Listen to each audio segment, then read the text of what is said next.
Meu nome é Luiz José Dietrich, eu estou me aposentando agora, né? Fui professor do programa de pós-graduação em Teologia na PUC do Paraná.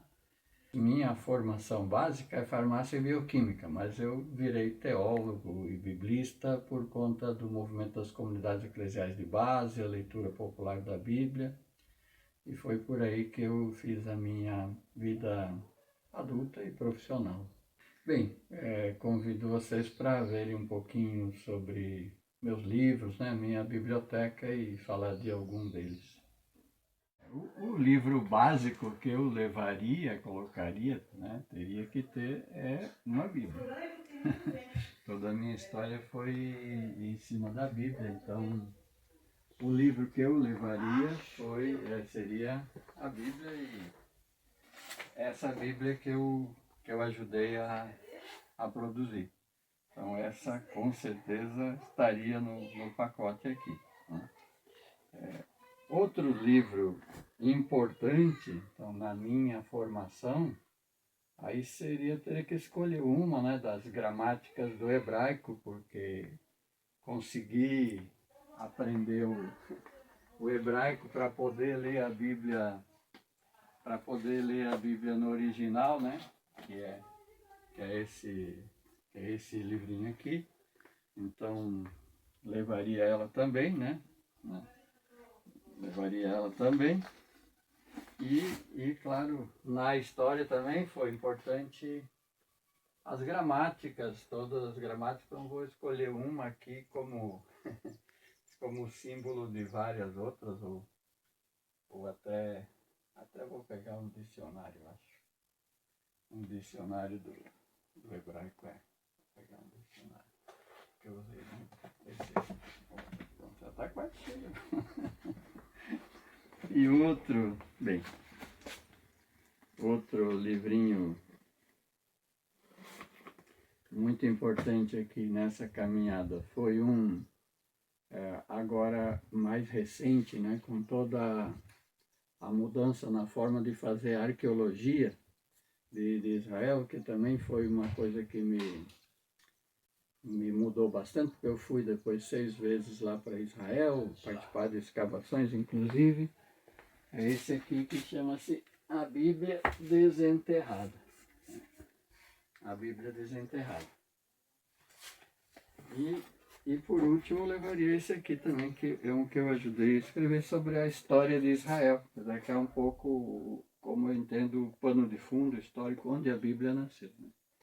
Acho que eu levaria esses, e com esse também a sacolinha já está já tá bem recheada aqui, já não cabe mais nada. É bem, é isso aí. Bem, então agora aqui está a minha sacola, né, de livros que marcaram um pouco, que são um pouco uma amostra do processo que eu fiz.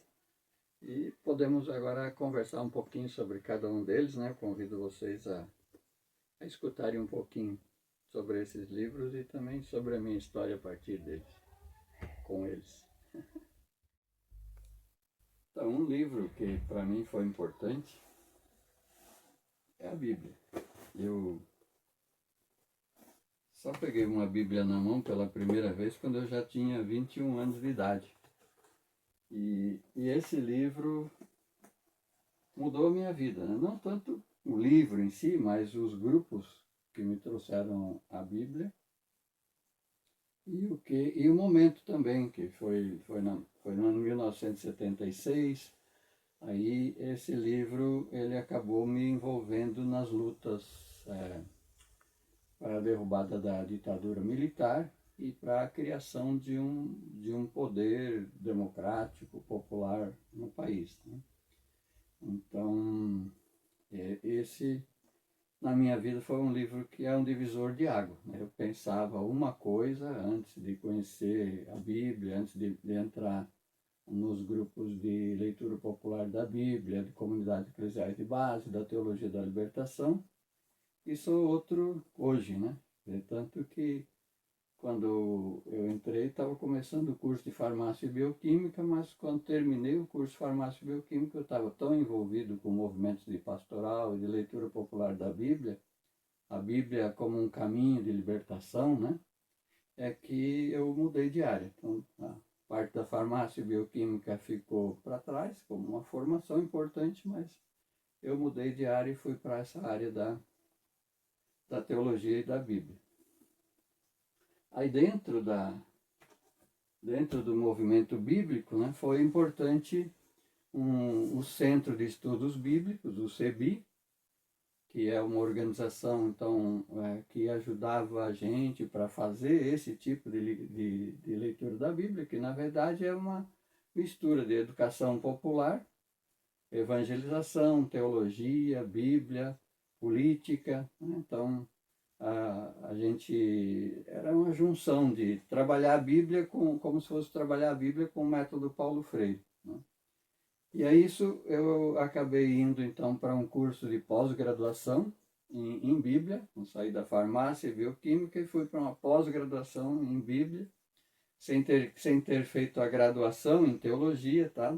E ali foi importante para mim então conhecer o hebraico e o grego também, né? Só que no final a gente não dá para a gente se dedicar com a mesma profundidade em todos os livros da Bíblia, então a gente faz uma opção, ou Antigo Testamento ou Novo Testamento. Se eu tivesse seguido pelo Novo Testamento, teria pego mais o grego, mas me aproximei e senti melhor, gostava mais de estudar o hebraico, e aí foi importante esse estudo, né? Tanto do grego quanto do hebraico, mas no hebraico eu me aprofundei mais e permitiu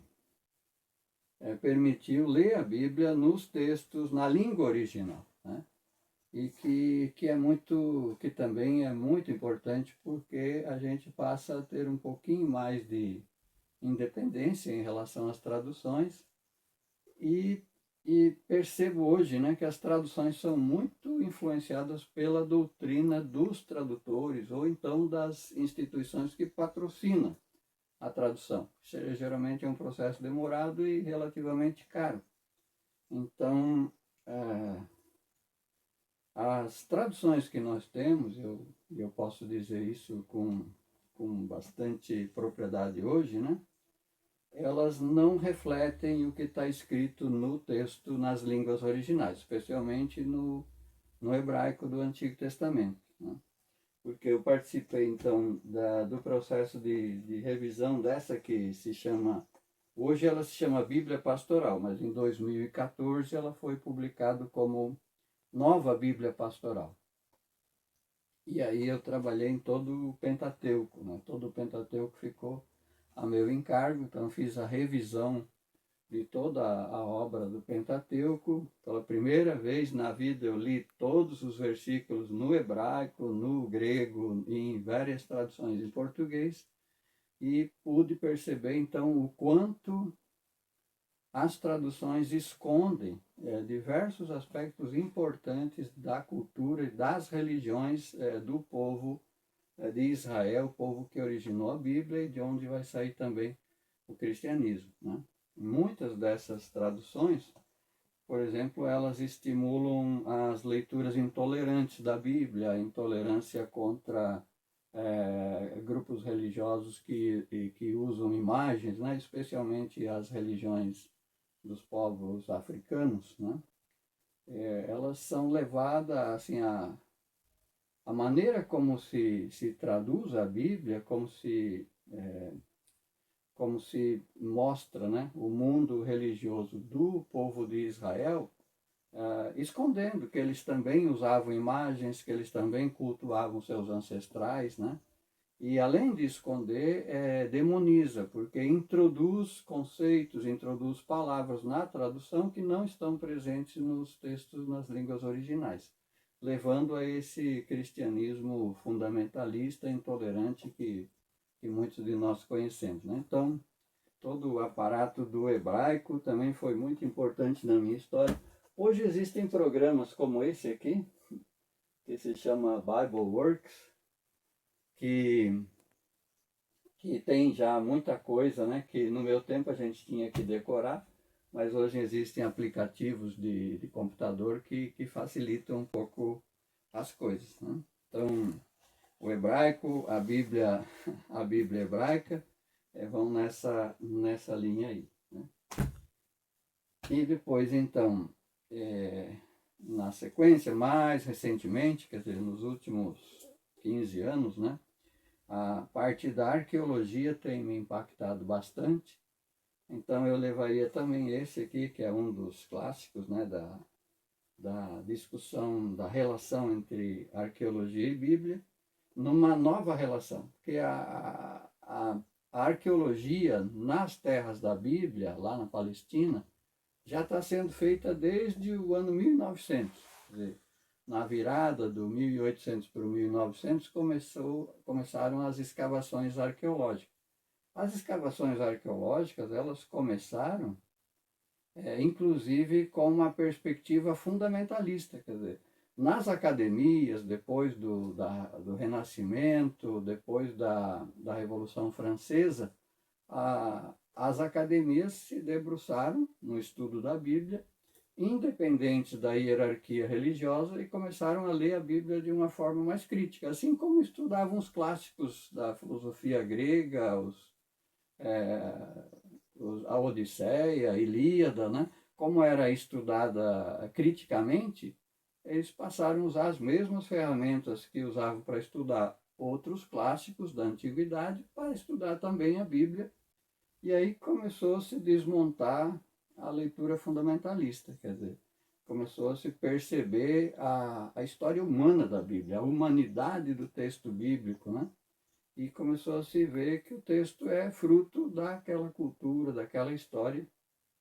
E, por exemplo, começavam a questionar coisas que são apresentadas na Bíblia, que até aquele período, para muita gente hoje ainda, isso é inquestionável. Por exemplo, que Abraão foi pai de Isaac, Isaac pai de Jacó, porque a Bíblia está escrita assim. Só que já no final dos anos 1800, os estudiosos já começavam a perceber que, na verdade, eram conjuntos de tradições diferentes, né? Uma parte da população de Israel tem como seu patriarca Abraão, outros têm como seu patriarca Isaac, outros têm como seu patriarca Jacó. E esses patriarcas não tinham nada a ver uns com os outros, né? Foi a história desses lugares que daí formaram tribos, essas tribos viraram estados, daí um estado controlou outra área, daí essas tradições foram se juntando, e no final, quem ficou por cima, o povo de Abraão, coloca daí as suas tradições sobre as outras. Então esses estudiosos começavam a dizer coisas assim, que Abraão não foi pai de Isaac, aí isso causava escândalo para a leitura fundamentalista, para um bocado de hierarquia. E aí grandes milionários norte-americanos patrocinavam, como os Rockefeller, os milionários do petróleo, de outras áreas, patrocinavam expedições arqueológicas para irem até a Palestina, escavar a terra da Palestina e provar que tudo aconteceu exatamente como estava escrito na Bíblia. Então, a arqueologia começa a ser feita com um perfil conservador e fundamentalista. E vão conseguir isso, porque se você vai escavando, você vai escavar as ruínas da antiguidade, já sabendo o que você vai encontrar, você acaba provando que tudo aconteceu como está na Bíblia. Esse tipo de leitura, esse tipo de arqueologia prevaleceu até o final dos anos 1900, começo do ano 2000, então começa um novo grupo de arqueólogos, né, que se deixa a Bíblia um pouco de lado e começa a usar as ciências para fazer a interpretação arqueológica. E aí, esses dois cientistas aqui, o Israel Finkelstein e o Neil Asher Silberman, foram fundamentais nesse processo, né? E aí, a partir da nova perspectiva deles, se abre todo um leque, né? Um grande grupo de arqueólogos também começa a ir nessa direção, e aí muda tudo. Quer dizer, todo o pano de fundo histórico no qual a Bíblia estava, com o qual a Bíblia estava relacionada antes, esse pano de fundo histórico muda completamente. E hoje, então, a gente tem uma nova perspectiva da história de Israel. E isso daí já vai para esse outro, que é uma a publicação agora do ano 2000 2024, né? Saiu, não, 2000, 2022, saiu recentemente, né? É o resultado de um trabalho também de quase 4 anos, de uma equipe, né? E aqui, novamente, eu fiquei responsável também pela parte mais antiga da história de Israel, desde o início de Israel até o surgimento da monarquia. Então, nessa nova perspectiva, né? Nessa nova perspectiva. A leitura fundamentalista, ela achava, acreditava que a Bíblia tinha começado a ser escrita por Moisés. Então, isso seria lá pelo ano 1500 a.C., né? Depois, até com a leitura crítica, já não acreditava mais que Moisés tinha escrito a Bíblia, mas colocava a Bíblia, o início da Bíblia, vinculado às monarquias de Davi e Salomão, então por volta do ano 1000 a.C.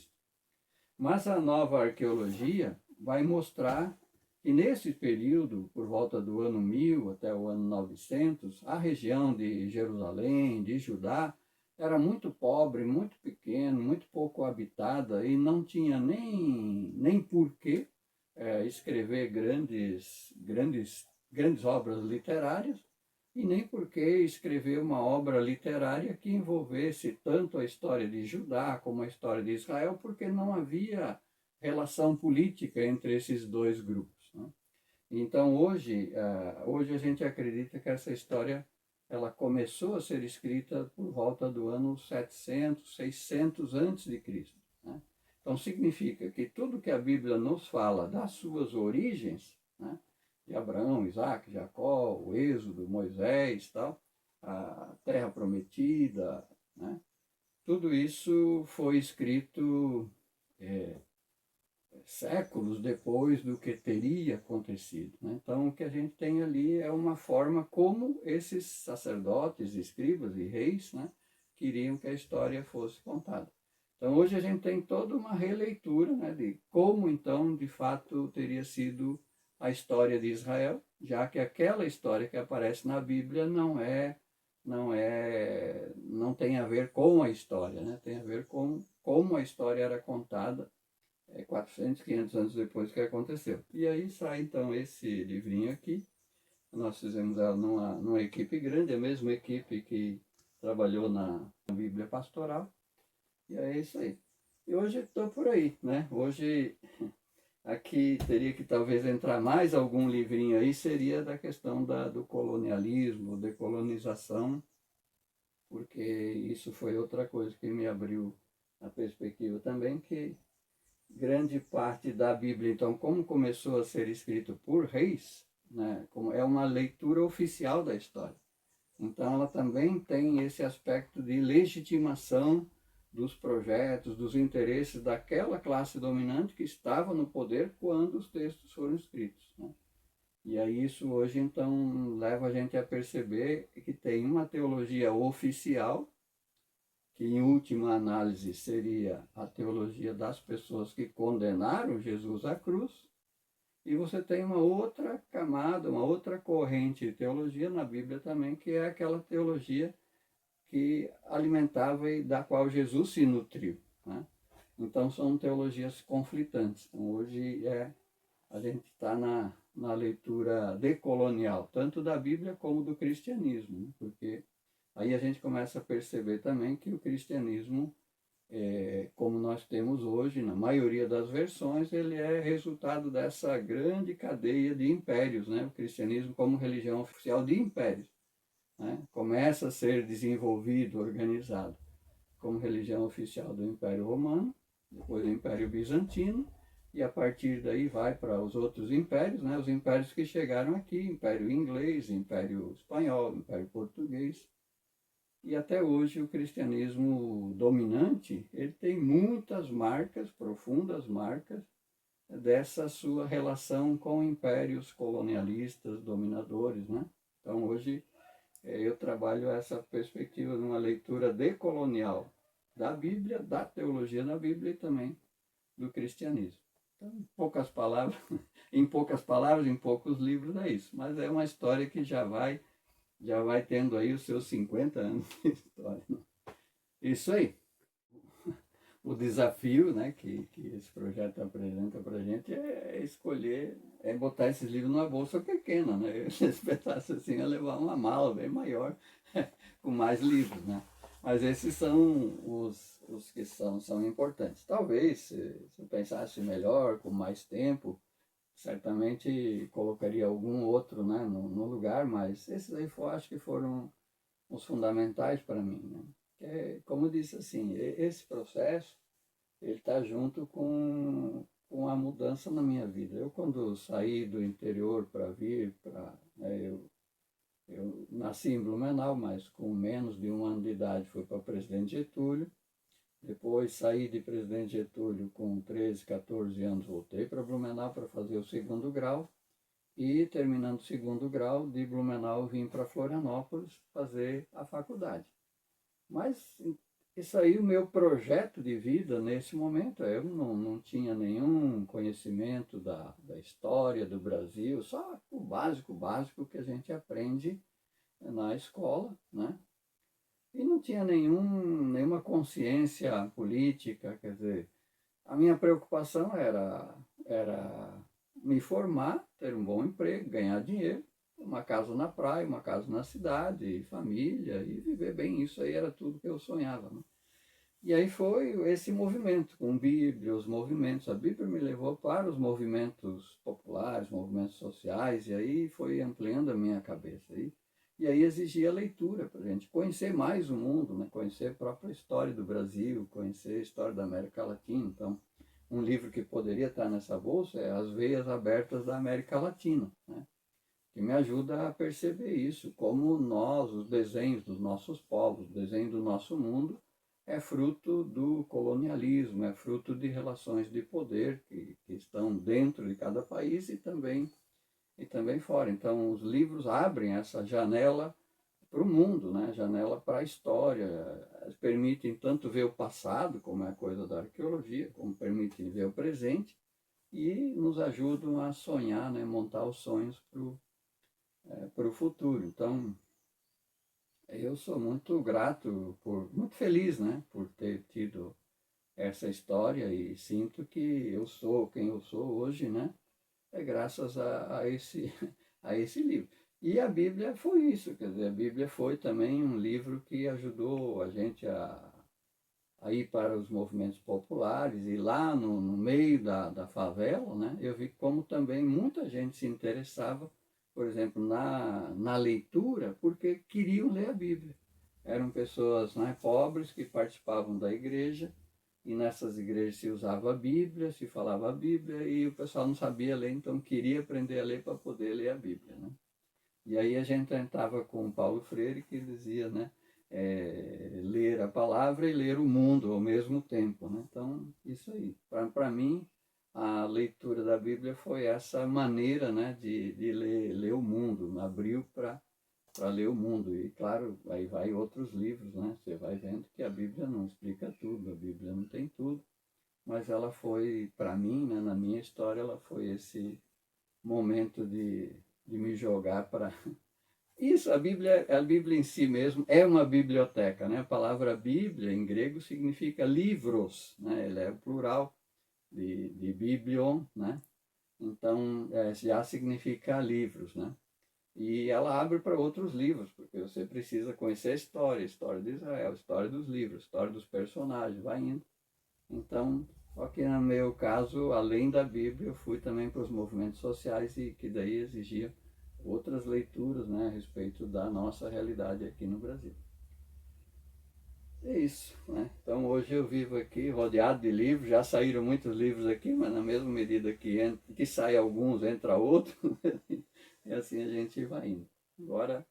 Agora talvez vai diminuir um pouquinho, porque acho que eu vou focar mais em alguns assuntos, né? Porque enquanto eu estava na PUC como professor, por exemplo, eu orientava teses e dissertações que iam desde o Gênesis até o Apocalipse. Então tinha que ter um pouquinho de tudo, né? Agora eu vou focar um pouco mais nas minhas áreas de interesse, né? E aí talvez vou diminuir um pouco. Isso aí. Obrigado Douglas pela oportunidade, né? Foi importante então olhar para trás e ver como a história da gente passa, né, por alguns desses livros aí.